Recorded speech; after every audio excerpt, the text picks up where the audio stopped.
to the PSC Photography Podcast. This is show number 24, and we are trying to do this via a clever hookup that Ian Bundey set up at YouTube, where you have a choice. You can either listen to this in the usual way via your podcatcher and just get the audio, or you can head across to our new PSC Photography YouTube channel, which Ian has set up.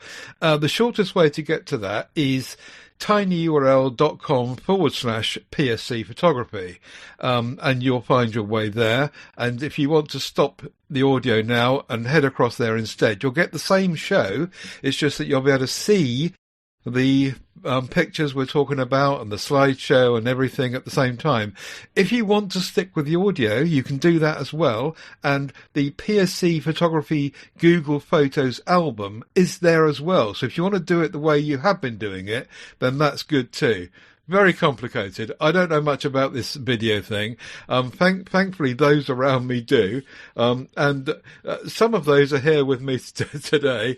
Chris Clayton is here. Joe Hickey is here. And the aforementioned Ian. So, good evening, gentlemen. Are we ready for this experiment?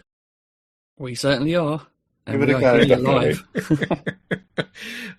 So we're not quite sure about the content of the show. We haven't got a theme as such. We're just going to kind of run with a flyer in terms of what we've got to chat about. So just to say that this is Thursday, the 23rd of July. It's show 24. The website, our website, apart from anything to do with YouTube, is phoneschowchat.uk, because we share that with PSC. So it's phoneschowchat.uk with two S's in the middle.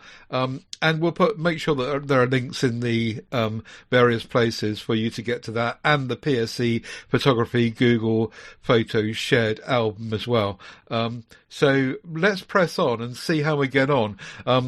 It'd be great to get some feedback from you as well. If you're watching this on YouTube, let us know how it works, if it's worth all this extra mucking about, or if everyone's going to just watch it, do it the old way anyway, we won't bother.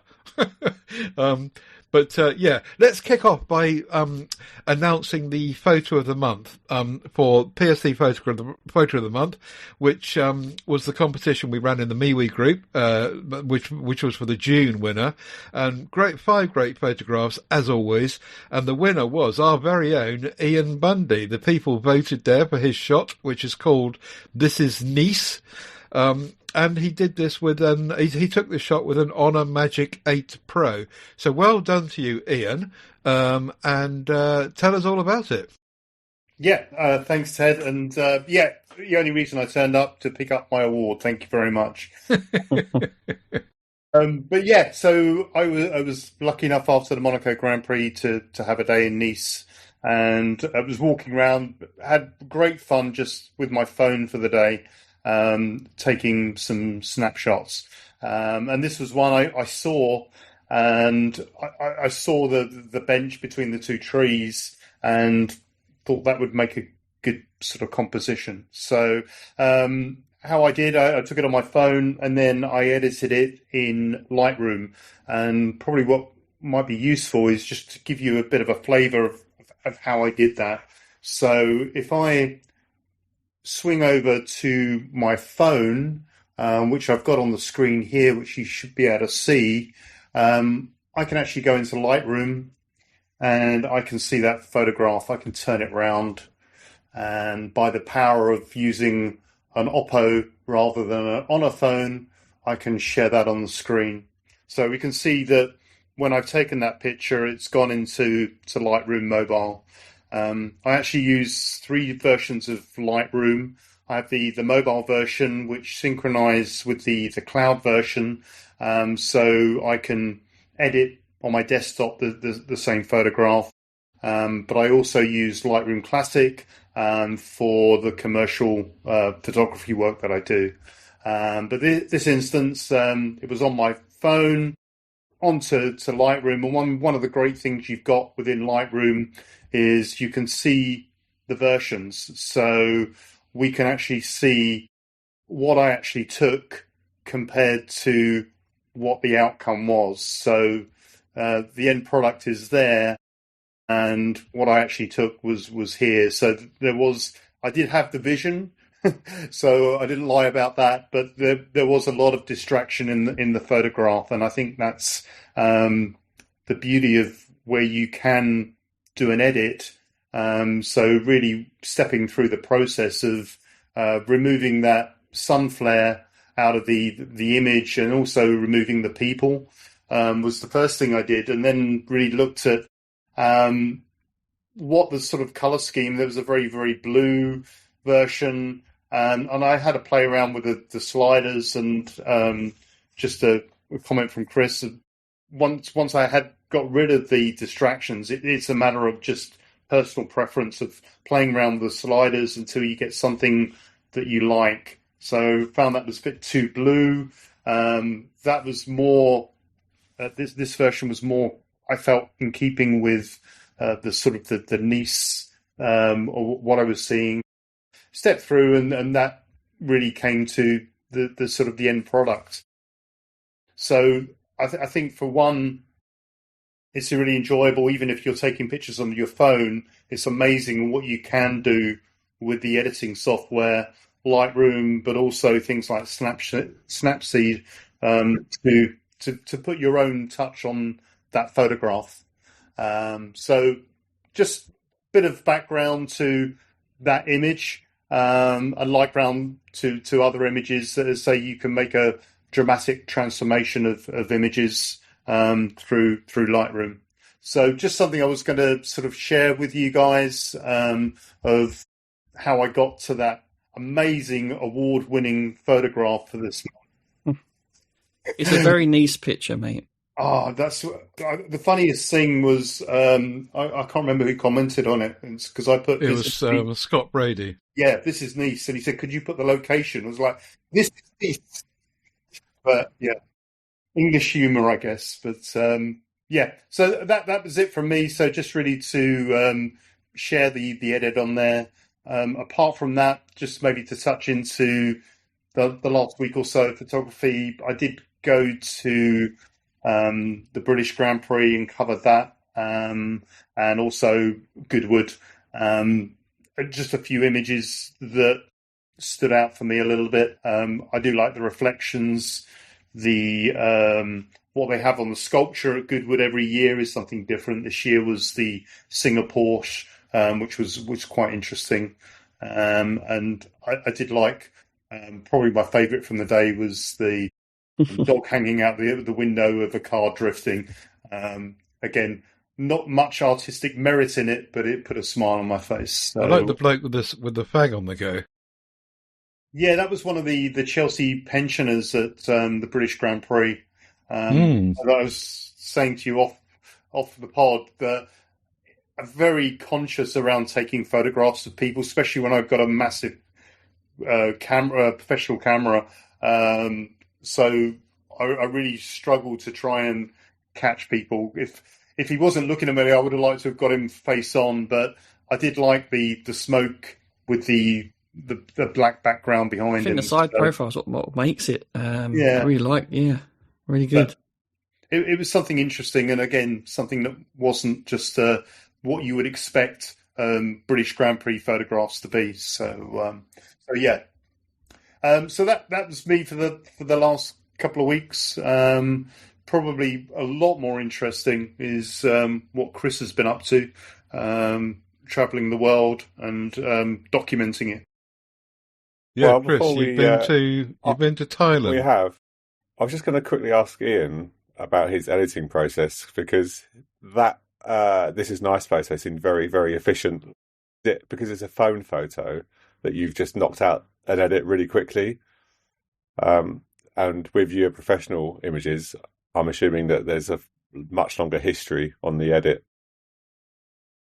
Probably less on the professional photos, because of course, because you're not allowed to, right? Yeah, it's a speed. So one of the good things about going into Lightroom is that you can apply a preset straight away. So for my motorsport stuff, I have a preset.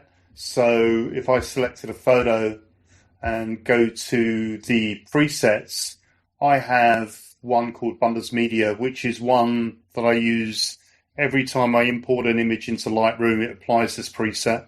And I have some others on there that I use probably more so for phone photography. But you can see this one, if you can see it, it really does bring out the picture. It puts a lot more grain into the picture, which I think it brings the car out a little bit.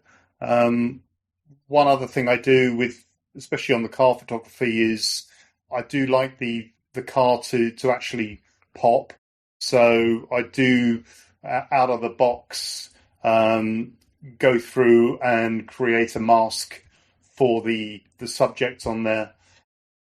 So if I go to here, we can see the mask. And what I do is bring down the highlights and bring up the shadows. So what it does is makes the car pop out of the image. And you can see the output from there. That you can see it's very fake pronounced, but that's what I like, basically.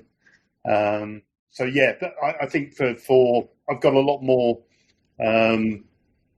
room to move on my own photographs and have a play around with those. And I do Sorry. Could you not get rid of the platform? Do you not think it would have been better if you'd just got rid of the thing the car was sitting on? I like that. It's like a leading line kind of thing.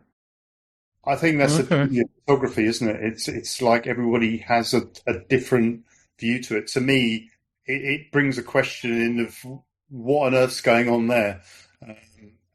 If you didn't know that was a sculpture at Goodwood, it's like, what on earth is that sort of thing?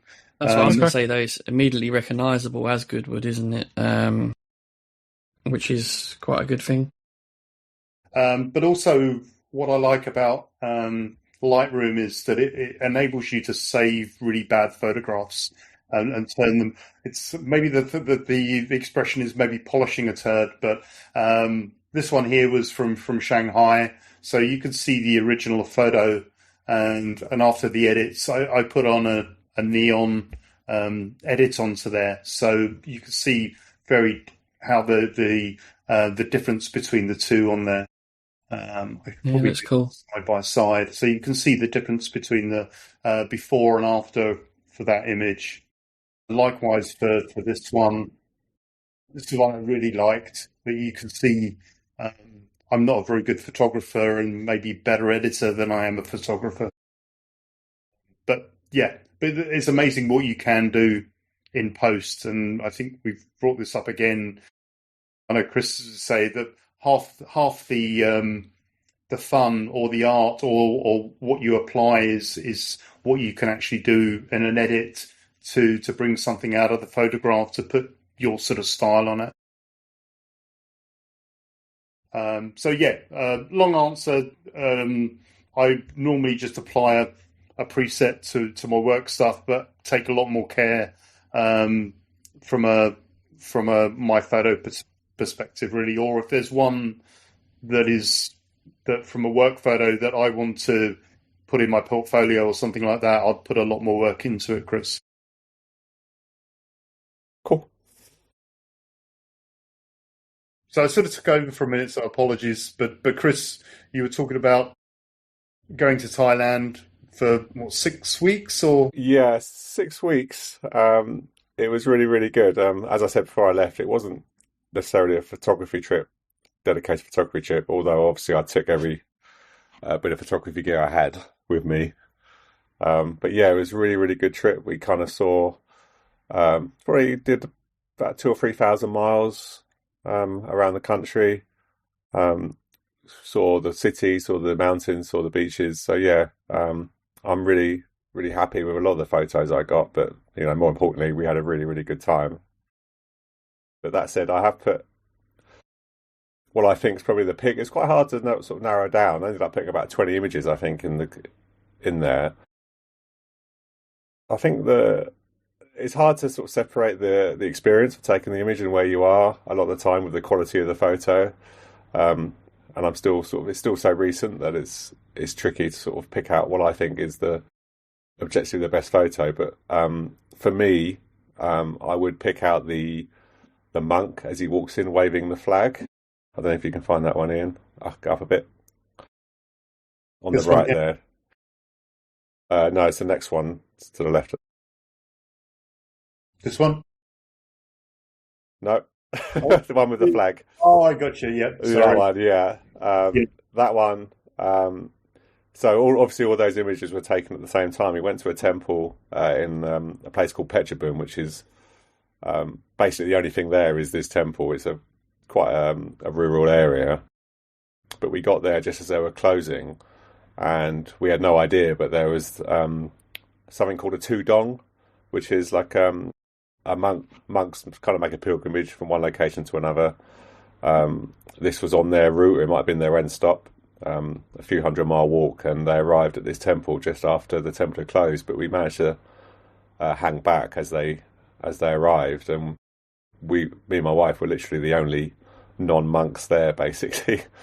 And we got to experience quite a magical evening. It was really, really fantastic. And as these monks walked in, I was able I had free reign basically to walk around the temple and take pictures however I wanted. They were really, really welcoming.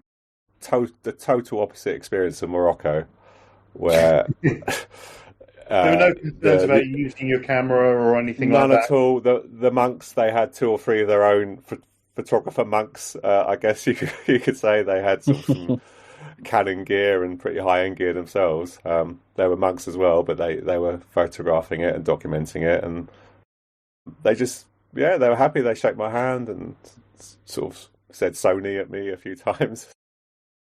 It was a really magical experience. For me, that was the pick of the photos. That one and the monk on his own, just to the left of that one, Ian. That one there. Yeah. That's probably one of my favourites as well. I just find it captures the mood so well. Maybe I can share my screen and just show you the edit on that. Well, while you're doing that, I just wanted to talk about that image. I really like the way the flag frames the temple in the background, but the temple's almost as a secondary thing, isn't it? Because the monk is the main thing, I think.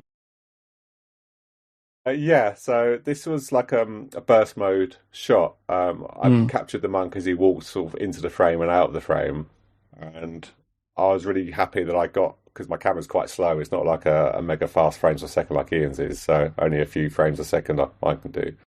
I managed to avoid the flag overlapping the temple, which sounds like a silly thing, but stuff like that I really noticed. So I was really happy there's that gap there. There is a little bit of motion blur. The settings 1125 a second, f10. So obviously I was quite concerned about getting the temple in focus. I didn't want it to be distractingly out of focus. But it is way darker than it looks. So maybe what I'll do is show you the original, which is here.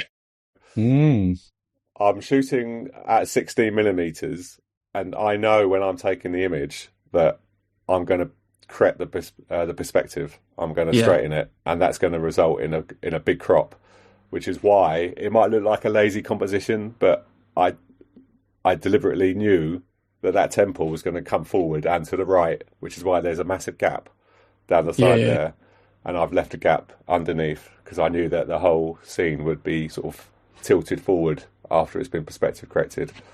So that was something that I was really proud of myself, kind of thinking ahead, and in my mind's eye, I kind of had this finished image that we got in the end.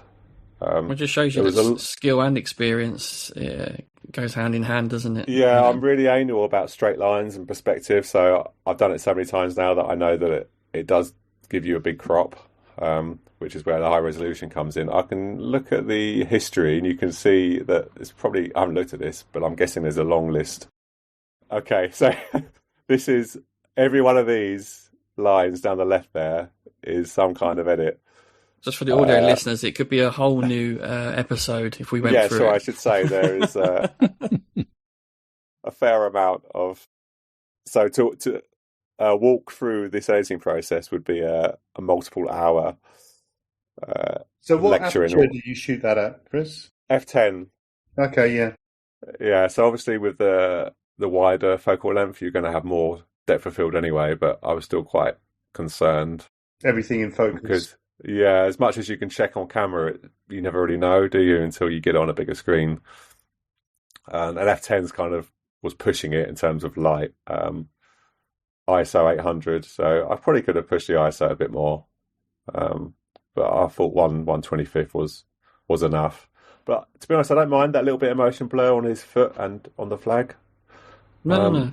I think it adds to the image. Yeah, I think it adds a little bit to the image without it being too much. Yeah, I agree. So that one and this one as well, I was really happy with. So this is to show you that they were really just fine. This is with a 70-200 at 200 millimeters f4. I really like the kind of depth of field fall off on this. What was the original? Yeah. How did the original look, Chris? Is that of interest? Let's give my MacBook time to catch up. It's loading. There you go. That's the original. So it's got these very garish Sony colours, which at first I kind of liked, and now I'm doing my utmost to tone down in the edit. So, the auto white balance and the dynamic range is quite strong on the Sony. So yeah, I actually turned the colours down and turned the dynamic range down, if that makes sense in the edit. So I just wanted to add a mood of kind of serene, kind of understated mood to the image, which I was quite happy with this. I did this from scratch using the Adobe Neutral profile, which you'll see on the right hand side there, on the top right, which is a very flat color profile, and everything you do, it kind of builds on that. And yeah, there's the history on that. Again, matte look to it, isn't it?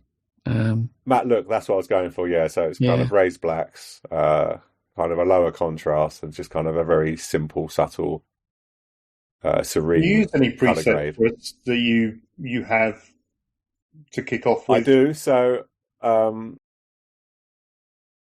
I used.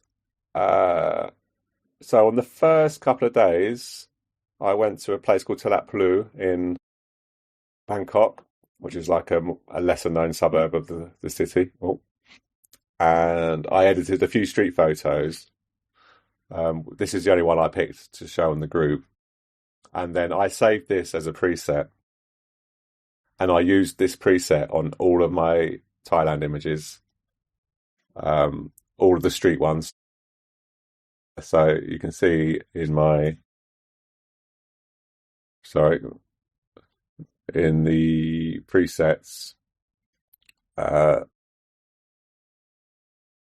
that's what I've saved to that Plu, and then I've applied that to most of the images in the rest of the album. Can you say why, Chris, for people that might be listening that don't know what you're talking about? It just saves a series of adjustments, white balance, color grading, any grain that you've added, and then you normally would apply it to a set of photos within the same session, so they all have a consistency. Yeah, I was going to say, if you're doing a batch edit, it's nice to get that baseline, and then you can tweak individuals after. So that's that one, and then all these have the same. They've all got the same consistency with the colours, the colour grade. Yeah. So that's my wife looking at what they're in. Yeah, so I just find it helpful. It saves a lot of time for images that you're not too fussed about. So you're not sort of editing every photo from scratch. But then on later days, I just ended up applying that just as a shortcut, basically. Right. And then normally you wouldn't just leave it as a preset, as Ian will tell you. You would apply the preset and then you'd make adjustments on each image as you went along. I think my camera, I can apply LUTs in camera. I think you can, yeah. Yeah. Can you apply LUTs to raw images, and then you might have issues once you export them? That's the only issue. Yeah. I think it'd be JPEG, won't it? you know. So yeah, so that trip to Temple, really happy. I got some sort of ones a bit earlier in the day, just as the sun was coming down. This one I really like, just kind of the monk and the temple looking at each other. I think that's quite a dramatic image. There was one that you took put in the PSC Photos group with the 5 faces there, just isolated in the frame, which I thought was quite nice. I should be able to find that for you, Ted. It doesn't appear to be there in that group. It's not in there, there it is. Yeah, so that's with the iPhone. Yeah. Once you see it on a bigger screen, you can see like the phone-ness of it all is a bit more apparent. Like there's a lot of banding. There's horrible noise reduction. It's the AI with the zoom as well a bit there, isn't it? Yeah, it's great because the crappy little iPhone Mini I has no zoom lens. Softens some bits. So it's it works well as a small image, but doesn't really hold up to scrutiny. Still a lovely image though, isn't it? It's just. I like the composition. Yeah, I do like the composition. What was the black one there? Is that the same thing, but just you've got very much the same photograph, but the black background, one row down, two across. Oh yeah. This one or that one? Yeah, that one. Yeah, so this was taken with my actual camera. Oh, I like that. I like the shadows on that. I think I did a little edit to this, but I didn't really like it enough to spend too much time on it. I like it. This one I did a bit more work on. But you can see the difference. I don't know if you can see if it's coming through okay, but the difference in quality is absolutely like light years between the phone image and the absolutely, the camera image. Mm-hmm. Yeah, so I mean that was the highlight of the trip. Probably was that evening at the temple. But I'm also got some really nice cityscapes. This picture is my current desktop wallpaper. Yeah, that's very desktop, that isn't it? Yeah. This is a small water feature in a roof garden of a shopping centre. You can see the original. So it's not a million miles from the edit. Obviously, the raw image captures the data, and then it's up to you to kind of choose which bits to accent. Obviously, I just added bits of cyan to the sky and up the exposure and brought out the greens in the trees. But apart from that, there's not tons. But when I took the image, I thought, this will be my desktop wallpaper for a few months, I think. Yeah, very nice. And there's tons of detail if my MacBook ever loads. The buildings. Mm-hmm. Also got some light trails. The most interesting one is probably boat light trails over the river. That's very good, isn't it? So this is in the album. This is 600 seconds, 10 minutes. The effect with the clouds as well has gone with it. It's really cool. Yeah, that's why I picked this one. I've got some others that I took. Sorry, it takes a while for my MacBook to load. Yeah, so there were some others that were sort of picturesque as well, like this one. That's a slightly tighter focal length. It's probably more balanced light trails, but yeah, I like the sort of the asynchronous nature of it. Sort of this blue streak on the right. I find that more interesting than having it all kind of symmetrical. And like Joe said, I think the sky is kind of just at the right time where I've got the mix of the sunset and the light trails.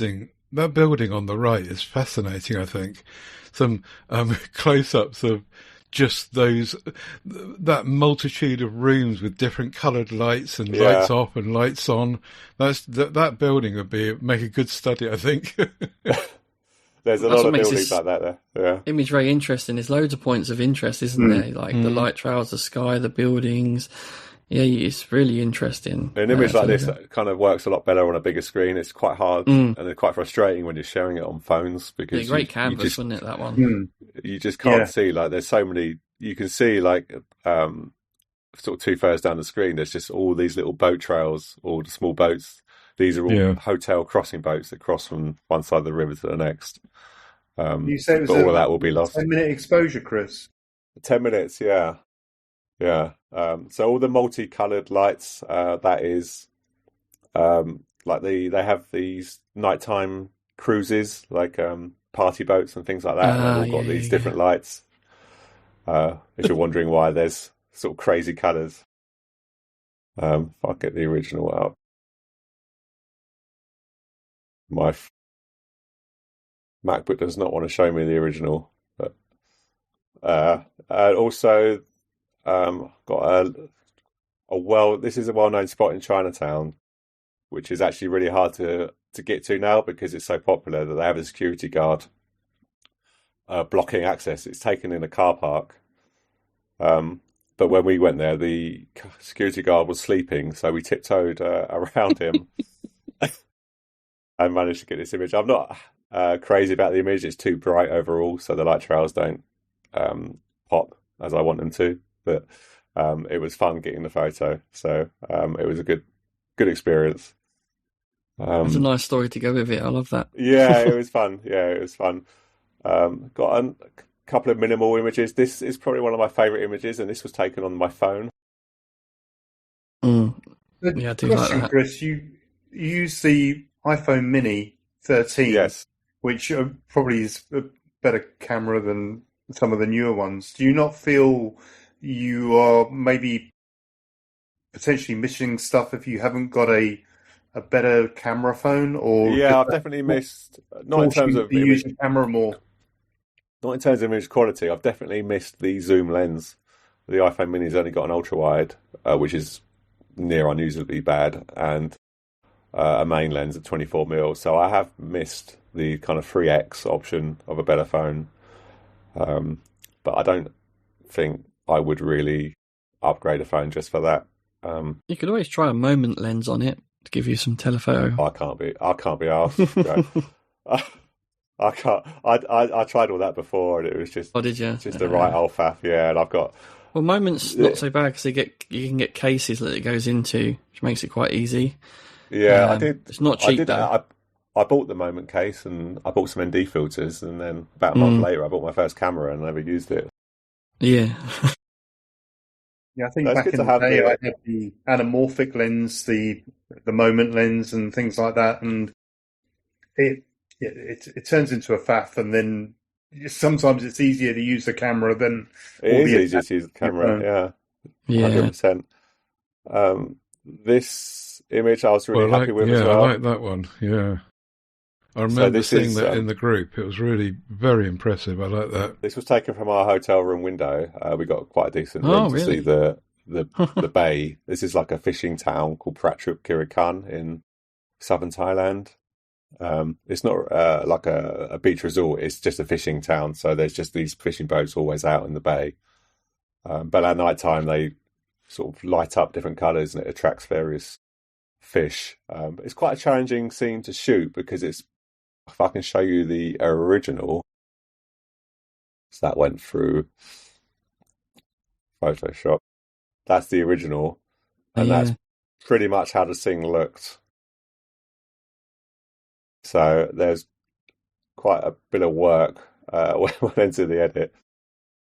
And I shot multiple exposures. I tried exposure stacking, didn't really work. So this was ISO 800 at 1 second. That's an amazing photo. The trouble is, Chris, you've got too many good photos in that batch that you've uploaded. That again, they seem to be all sort of bangers, and yeah.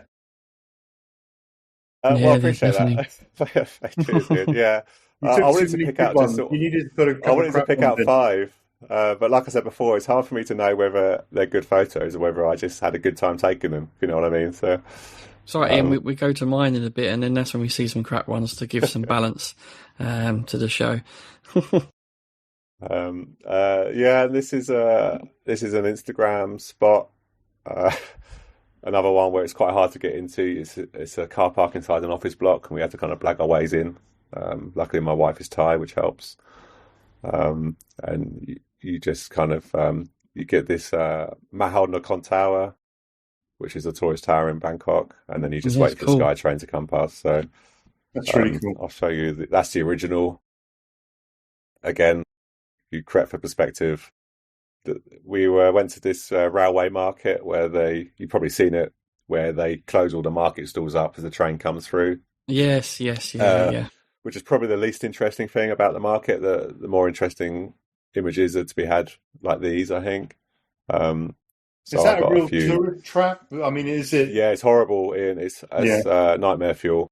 It's absolutely horrible. We went on the quietest time of the year and the quietest day of the week, and it was still so. But when it rained, I was really happy because it enabled shots like this. And when people are rushing away from the rain, they don't mind when there's a camera in their face. So you kind of Last thing they're worried about, isn't it? Is they've got too many other go worries. ham and just go for it. But yeah, this is the train coming through. You can see how horrendous the. I think that makes the crowds are. photo, isn't it? Sometimes getting a perspective of what it's actually like, of everyone there with it's like going to a concert, a gig or something, and Yeah. you get that picture of just a wall of camera phones. Yeah. A bit of a realistic view rather than trying to get rid of them. That's what I was trying to do with this image, and I just need one more person in the bottom middle there to fill up the frame, and then it's kind of like a semicircle. But No, but I like the little gap there, just showing the track fully. I think. Oh, you do? Okay. Yeah. So you can see I took quite a few images of the rain and people escaping the rain. This gentleman here, and also from the people on the train. Everyone was taking pictures of the train, but I was trying to get some people off the train, and I really like this one. Yeah. I don't know why I like it. I just find it kind of the way she's drinking. It just looks like she's just not interested at all. That guy's doing the peace sign as well. Yeah. So I don't know if there's any other images there that you wanted to have a look at, but overall, I'm just really happy with the images I got. I managed to use all my lenses, and I didn't feel like I was missing out on any lenses, so I didn't come home wishing I'd bought another lens. So I'm really happy with that. What's the one third from last with the lots of white? This is from the same place the nighttime fishing boats was taken. This is in the morning. This has been heavily edited and photoshopped. I can show you the very original. So I've moved the boat to make it more pleasing, and that's the original. Right. So I mean the lines and the texture's still there, but I've just obviously made it more pleasing to the eye. Yeah. And I don't know if I'd class that as a photo, more like a digital art kind of thing. But I really like the textures underneath on the reflections, and just this sort of splashy yellow coming from the chap with the boat. It's wonderful. Very good. I see a rainbow as well. A very rare wildlife image from me as well. Yeah. It's a real rainbow, don't worry. That's the original. So you can see that the rainbow is indeed real. Yeah. Very happy with my haul back, and like Ian said, I didn't really know where to start picking them out. Even got a drone one. Didn't get a lot of drone usage as they're not allowed, but probably the pick of my drone photos as well, just a top down. The security guard was sleeping at this point as well, so he went for it. So what was next? Will you consider maybe trying to print some of them, or get a photo book, or just to get that tangible outcome from it? Yeah, I really want to get a tangible kind of end product to it. I'd love to print a couple of images and put them on the wall, because we've just redecorated our flat and the walls are bare, so it's prime. I think you should make a photo book of not just this trip, but some other trips you've had as well. I reckon you can make a fabulous little book. I don't know. It's a lot. They're quite expensive, those photo books. Yeah, but that's something to keep, isn't it? Forever. I think it'd be lovely. But having a play around with some, I mean, printing is. I know I bought a printer, and it's an expensive, but it's a very fun way to burn money. But the output sometimes is really epic. But even just using something like Whitewall or something like that to one of those, like the squid photo, the night one, that on a metallic paper or something like that would be pretty epic. I mean, when you start then getting into different papers and pigments of how that would look, I mean, that takes another step on from the edit. Yeah, I think some images can lend themselves to any kind of paper, but ones like that, yeah, I think you could go wrong. Yeah, I think metallic would work, like you say, but I there's wouldn't. the I wouldn't platinum. know which ones to print. That's the other thing. I wouldn't know really where to start and what would work well and what wouldn't. Well, we can help you make it one day. We'll be the people that decide. We tell you. I'll just go around Ian's house so you can print them for me. Yeah. You send them to me and I'll print them, and we'll offer Send me the bill. store. One last shout out, Chris, for the sixth one from the end, which you didn't mention. Sixth from the end. That one? Yeah, that one, which is okay. Really interesting looking. Mm. Yeah, this is one of the highway. The road infrastructure is crazy in Bangkok. It's like 3-4 levels all over the place. It's embarrassing for our country how much they've kind of developed their infrastructure. This is unsurprisingly not the original. Really? If I can, yeah. The original is not even that. Yeah, it's not even that. No, that's the original. And that's got a charm of its own as well. Yeah. It has. I quite like that on its own, but it doesn't really grab attention. You need a reflection, I think. You can get You got the starburst, reflection. haven't you, on the light? Have you got Yeah, which kind of got lost in the edit, which I was quite disappointed about, and I tried to rescue. And yeah, you can get reflections on this water here in the right time of year, but unfortunately, I went in rainy season, so the water was a bit sort of roughed up. If I like the bursts of light in the water, I think that looks great, like fireballs. Okay, maybe I'll work and see if I can get something out of this. Yeah, I'd love to see an alternative edit. Yeah, I find it a bit messy, and I don't like the paths. This is a panorama, by the way. Yeah, not one photo. I think this is about 6 or 7 photos stitched together. But you can see, obviously, this is a flat path, and then on the right and the left, that's a straight path that I'm standing on. And switch us back to the one that we first looked at again. This one. Yeah, I think they're both really good. I think on balance, I'd rather have the other one though. Yeah. I think with you. Yeah.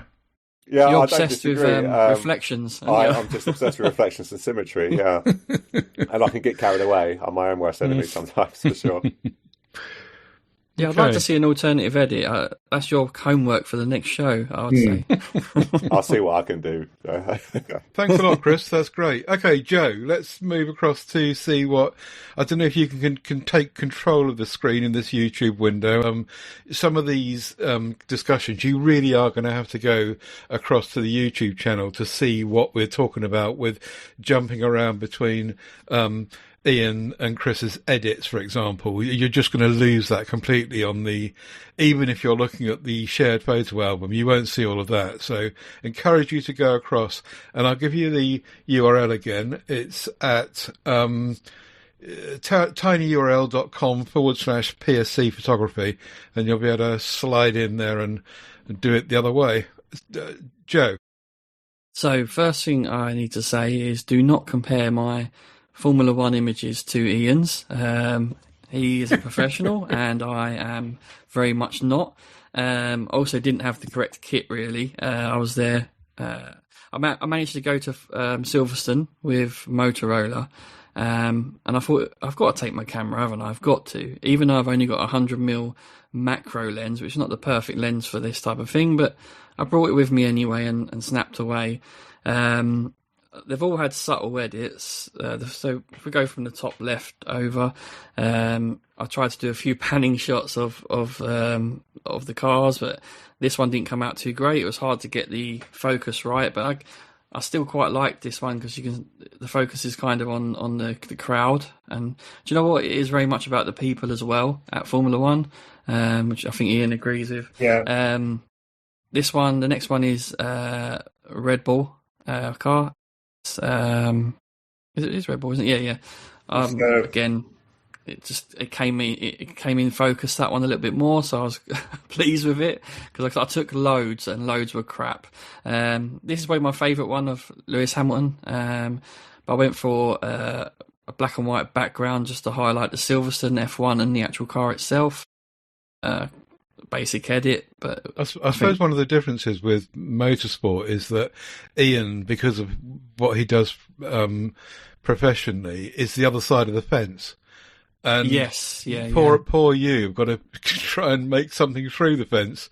Yeah, that's a heavy crop there as well, as you can see, because it's all from the same location. Yeah, and panning as well. It's not easy to do, Ian. I must not say. for a fence, no. But I mean, there is some stuff you can do.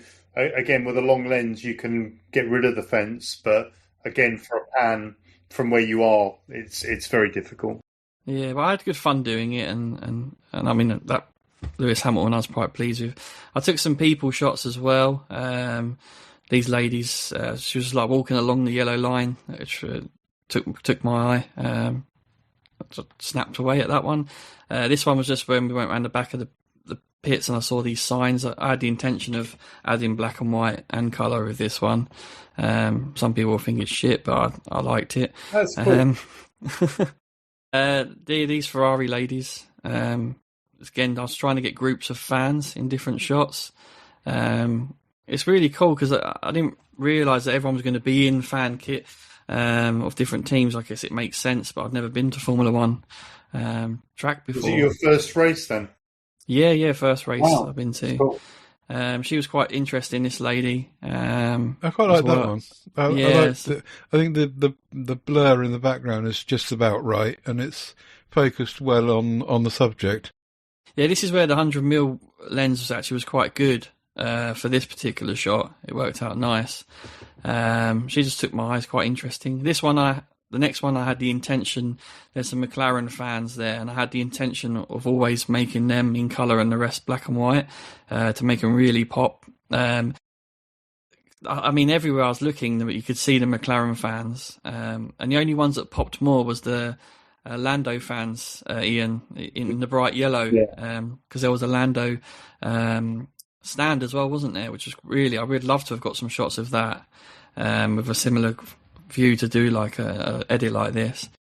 But yeah, not amazing shots, but I really had good fun.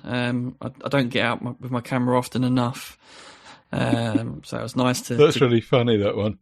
Yeah, again, the mum and daughter just caught my eye. It's another fun shot, really, that one. Yeah. Bit of a rubbish edit there. I could probably spend a lot more time on it, but it's quite amazing. You do get a variety of people. It's not. Yeah, you really do. Yeah. It is a real cross section of young people as well as older people, and you definitely get some characters to photograph it. Yeah, and that's what I was trying to capture, really. I wish I took more, but I mean, I did take more, but some of them were crap, so I haven't shared them. But I certainly don't snap enough, and that's what we always say, don't we, on here? Just let your finger go and take shots, especially with the ability to edit and crop and do stuff like that afterwards. You can always make an image afterwards. But yeah, again, like I say, I enjoyed it. It's not at Ian's level, nowhere near, but it's good that I got out for once. And you enjoy shooting. Nice. I mean, I think that's the other thing, is that you can't get away from the emotion you get when you do take shots, and when you look back on them, and again, the memory of actually taking the photo as well. I think is pretty cool. Very good. Well done, Joe, for getting out there, unlike me. So at least you took photographs, even if you don't like half of them.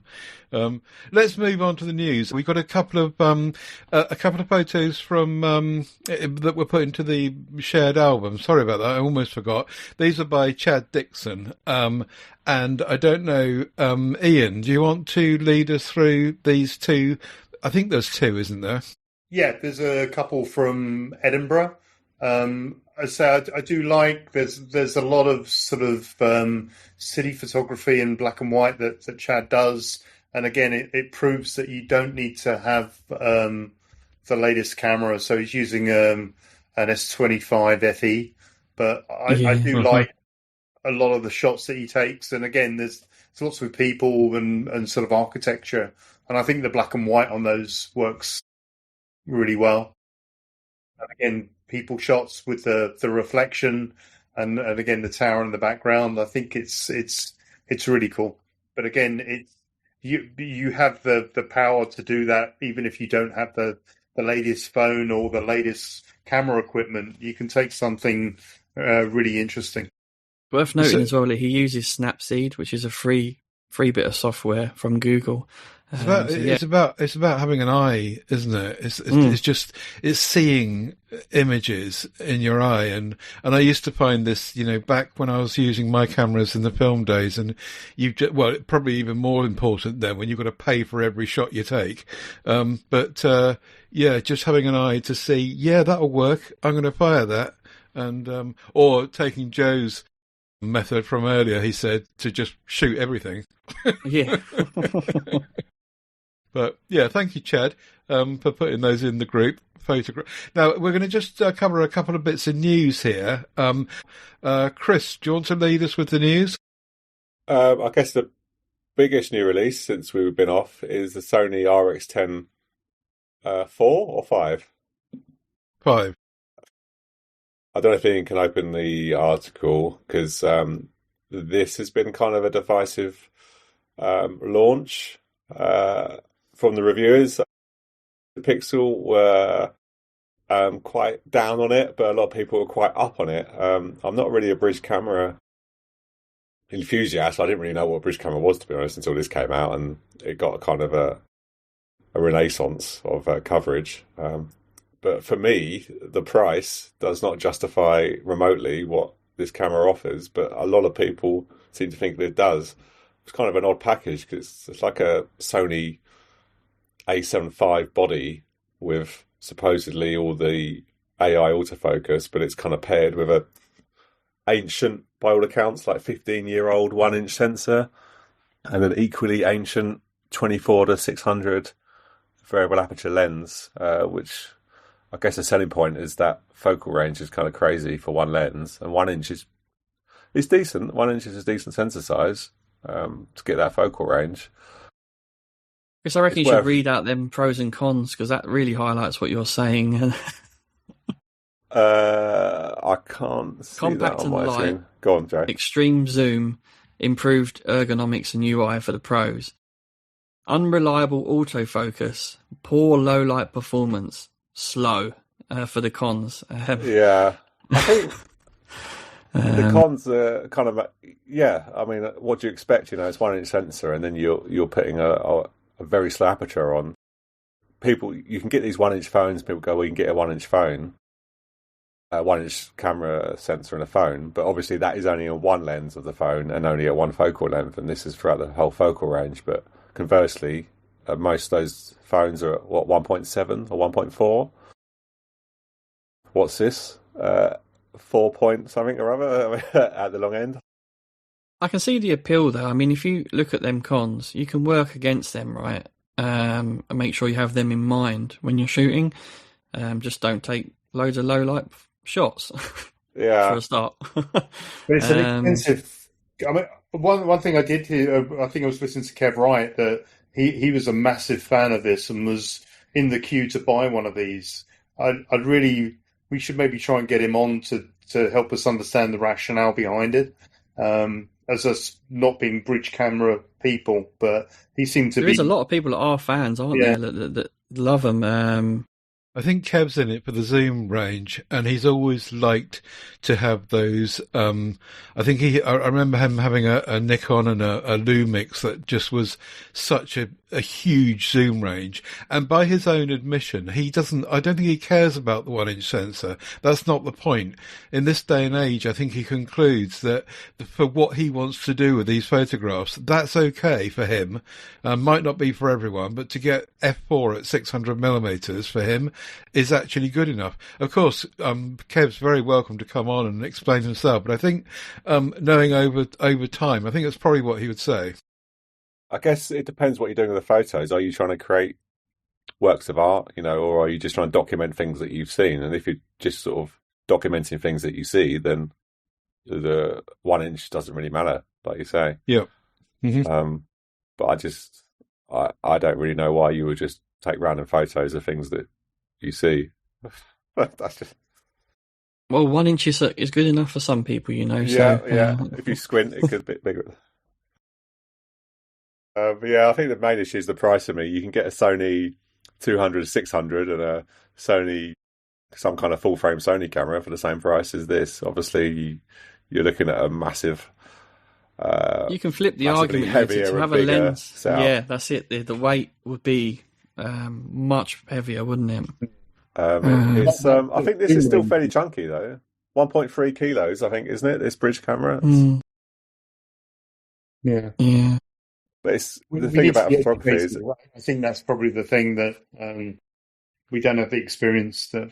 It may I think bring a whole Sony new need to light. send us all one, and we'll have a play. And then yeah, How much is it? Well, I know. 2,000, what? 2,200, isn't it? that's 2,300. Yeah. Is it?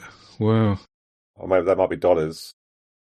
I think that's I'm pounds. sure I was listening to Kev and it was over $2,000. Yeah. Yeah, it's definitely over $2,000. It might be 2,100, but it's in that territory. I reckon Well. I'd have fun shooting with it, but I mean, you've got such a huge range there, but yeah, That range is crazy, isn't it? For one lens. yeah. They're not But saying, I are think they? Nowhere in that text does it say how much it is. especially if you looked it up on Wex or something, it would. Yeah. Oh, there you That's go. $2,300. 2,300. Yeah, Oh, 2,300. Dollars. yeah. Cool. Yeah, the images look okay, but they're just not £2,300 worth. Yeah. I think that's my main issue with it. And also, there's no pre-capture, and I think that was a bit of a daft omission, because on such a small sensor, it really shouldn't be a problem, especially with the latest Sony chip. So I can see why they use the same lens. It's obviously not worth them manufacturing an entirely new lens for such a niche camera. That's a strange photo to showcase it with, isn't it? no, that's what you're saying. You know about pre-capture. That's where it would be useful. Oh, right. Yeah, Okay. because he's highlighting that with that image. Anyway, maybe we'll have a Kev special, and he can tell us why we're all wrong about bridge cameras. Yeah. He's very welcome to come on.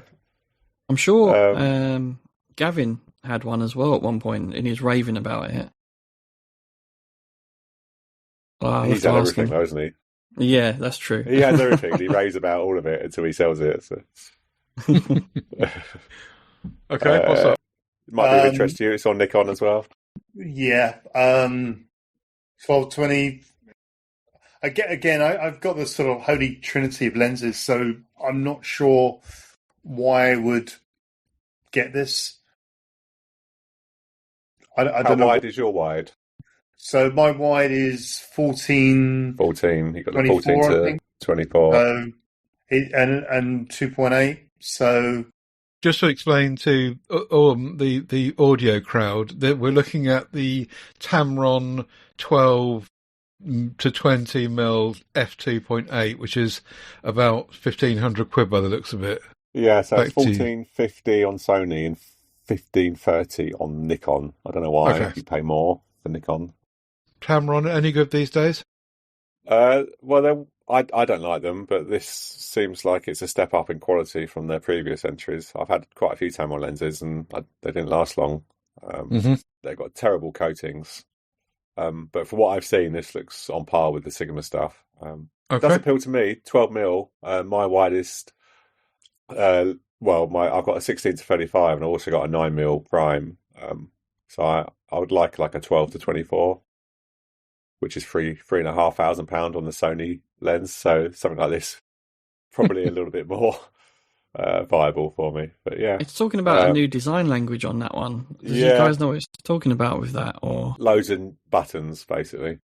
okay. I mean, like that's buttons. good. Yeah. I was going to say An Ted will insane smile with amount that. of buttons. It's way too many. And you have to have the Tamron app to program them and plug it in and all this. really, oh wow. Yeah, you can program one of the 3 custom buttons, but if you want to do all 3, you have to have the Tamron app. Tamron back in the day was always a really good for those of us that couldn't afford Mark lenses, primes, and all the rest of it. Tamron was a really, really good second or third or whatever alongside Sigma. Tamron had a really good reputation then, but they've really come a long way. And then Tamron's, I think they're trying to catch up. Right. But of course, all that happens is the prices go up, and then you kind of the gap between first party and Sigma is a lot less, and you wonder why bother, you know? Yeah, you end up with a bridge camera. Well, you start working down the makes then. So you can't afford a Sigma, you can't afford a Tamron. We'll buy a Vivitar or there's so many of these Chinese. It's all Chinese stuff now, Ted. Viltrox are doing good stuff. Yeah, I've not had any Viltroxes, but I understand they're quite pretty sharp good, from what I've seen.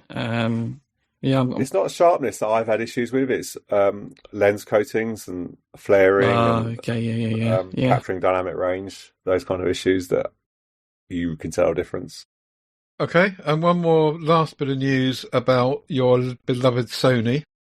Well, not my cup of tea, but maybe Joe might have a bit more insight. This is their Sony FX5. The FX is their cinema cameras. Sorry. Yeah. So this is basically that's brilliant.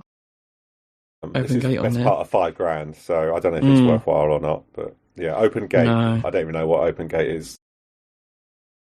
Yeah, so it uses the full sensor, doesn't it? Open gate. Is that right? And you can do vertical you just get a 3x2 video basically. Yeah, so you can do, and you can record like a landscape and portrait at the same time. So post, you can do any content you like from one block of recording. So what makes it a cinema phone a camera as opposed to a ordinary good quality Sony camera? Does anyone know? Well, the sensor's designed for video, so it's normally a lot lower resolution. Right. Because you're just sort of outputting at 4K for the most part. So they've got 16 megapixels. So they've got one that's 12 megapixels, which are quite good. Yeah, the FX3, which is exactly 4K, isn't it? So shouldn't that make them cheaper then, with lesser sensors? No, it's not lesser in the sense that the sensor's still good. It's just less megapixels. Okay. Yeah. So that each pixel can gather more light per video. Exactly. Okay. Yeah.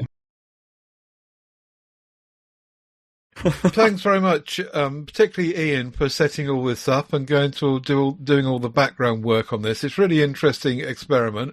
Let us know what you thought about it, whether you did go and tune into the YouTube channel at tinyurl.com/PSC Photography. Just to let you know, if you just go to YouTube and look for PSC Photography, you'll end up with someone else's YouTube channel that have got that. So we've actually got an elongated name with a few characters at the end. So the best way to get in there is tinyurl.com/PSC Photography and then bookmark it. So next time you won't need to worry about it. If you've been listening to the audio feed for this podcast, as usual, don't forget that you can go to the PSC Photography shared album in Google Photos. We'll put links to all that in our website at phoneShowChat.uk. 2 S's in the middle of that again, of course. And based on what sort of feedback we get from this experiment, we'll invite you to join us again in a couple of weeks' time when we'll be talking about something we'll dream up in terms of a theme. And I hope you've enjoyed it. Please do let us know in the MeWe group and wherever else you can get hold of us. We'll see how we go moving forward. So that's it for now, and hopefully you'll join us again in a couple of weeks. In the meantime, see you in the MeWe group. Bye for now. Bye now. Bye.